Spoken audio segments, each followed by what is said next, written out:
It's beer o'clock on Real Ale Craft Beer. Today we've got a beer from Brewfist and Brouwerij De Molen, and it's a bottle of their beautiful and strange Gose, coming in at 3.7% ABV, described as a light beer.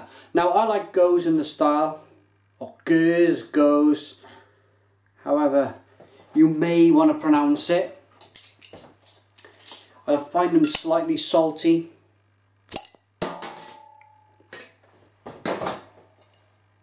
Slightly funky, and they're generally just a nice quaffing sessionable type of beer. So beer in a glass.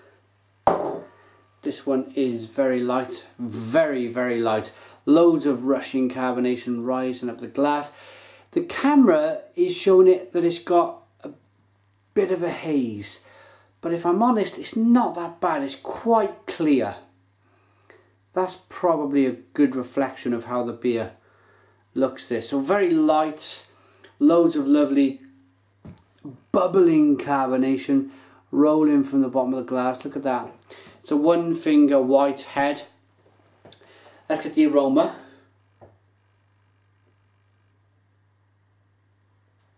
Yeah, and that slightly salty, fruity aroma comes through. A little bit of lemon. Smells good. Let's dive in.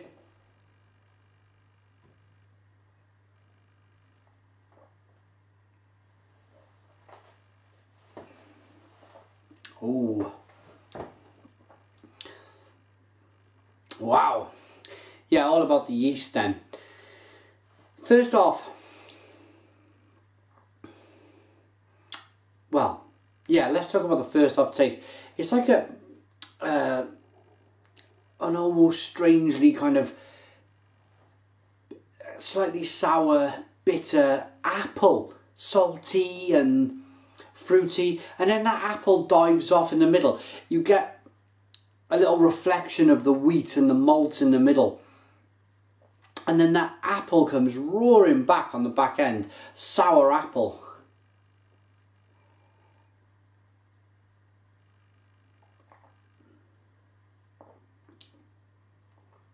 But it's a real live nut of a beer.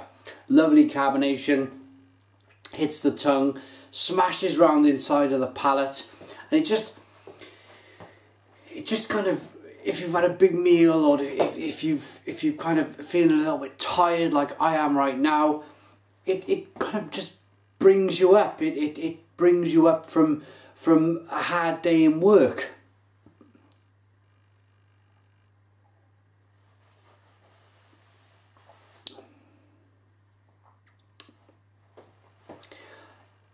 I get a little bit of like a champagne yeast. This I call it a champagne cider. These Gose, these saisons, these lambics. I love the sourness. I love that funkiness. It's a beer that, again, it took me a while to get into, to drink and enjoy. But now I'm kind of there. I'm enjoying them, and the question would be, would I buy another one? If I was out and I seen this, either in bottle, keg, cask, would I buy another one? And I think, for me, it's a beginning of the night beer. If I was going to enjoy a few beers with a few mates or with my wife, then I would probably look to drink this beer first. It's light with the ABV. It's a good starter beer. It's a good beer to start your evening. But I don't think I'd want to kind of stay on it all night. The reason being for that is it's 3.7% ABV. You're going to quickly fill yourself with liquid, and yeah, it's just not good, is it, when that happens to you, when you want to have a great time.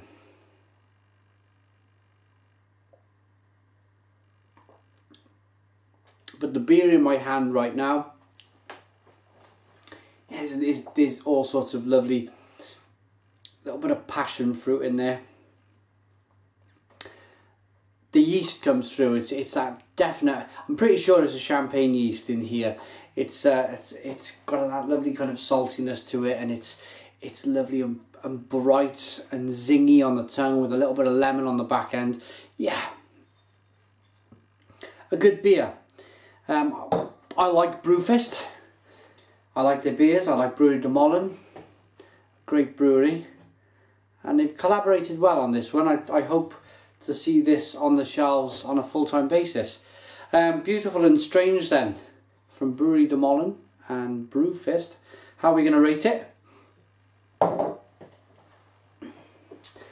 I think it would be fair to give it 7 out of 10. I think, yeah, I really like the style, I like the beer, but I'm going to take a few marks off just because I think I would have maybe 1 or 2 and I'd look to move on to something else. It's not a beer that I would want to drink all night long. So yeah, pretty good beer. Nice kind of one-off beer if you want that sort of thing. 7 out of 10. Put your comments in the comments box. Please subscribe to our daily beer reviews, and cheers.